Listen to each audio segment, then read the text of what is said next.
Meanwhile, evacuations have begun in 4 towns as part of a deal between the Syrian regime and the opposition.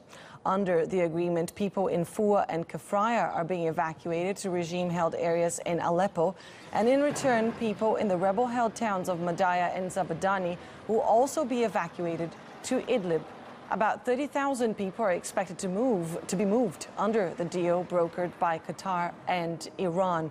Abubakr al Shamahi is following the story for us in Gaziantep near the Turkish-Syrian border and joins us now live. Abubakr, these evacuations were supposed to have taken place earlier this month. What's the reason for the delay?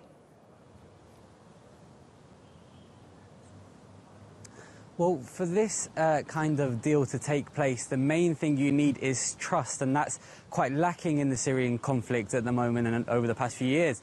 So what you have is a situation where you need to essentially take out people from deep inside territory controlled by the other side, and for that the logistics are quite complicated. You need to make sure the checkpoints, each and every single checkpoint, will let those buses through, and so it appears that it was those logistical problems that have caused this delay. So the initial deal was the evacuations were supposed to have taken place on April the 4th. Then actually some of those buses did arrive into, say, Madaya and Zabadani, those 2 towns controlled by the opposition, earlier this week, but the buses weren't allowed to leave by the regime. They said that they had to ensure that the buses would also be able to leave al-Foua and Kefraya, the 2 pro-regime villages that are within the pro-opposition territory of Idlib.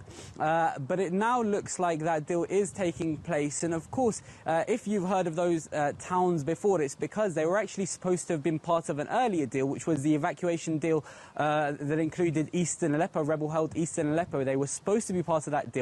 That didn't take place back then. Now, this delay obviously impacts those civilians on the ground. Now, civilians and fighters are being evacuated, but you're talking about thousands of civilians in all those towns that we're talking about here. And in terms of, say, for example, Madaya and Zabadani, you've had residents this week who've been unsure when exactly they're going to leave, and because of that, and because of the length of that trip, so once they leave Madaya and Zabadani, it could take up to 20 hours for them to reach opposition territory without any, say, toilet breaks or anything like that. So you've had instances of people refusing to eat before they even get on buses or coaches because they know how tough that journey will be. And just generally, you know, all these towns have essentially had a siege imposed on them that has lasted now years in all the cases. And so the humanitarian situation in all of these towns is incredibly difficult. And so these evacuations may now be at least some sort of respite for the people in the 4 towns. Now, very briefly, in addition to the evacuations, the deal has other elements, is that right? Yes, so there is going to be a prisoner swap that's also part of the deal. And the wider deal, we're talking about 30,000 people who are going to be evacuated. And to understand its importance, you've got to look at the locations here. Madaya and Zabadani, 2 opposition towns right on the Lebanese border. Hezbollah want to ensure that that territory, and the Syrian regime wants to ensure that territory is cleared of the opposition.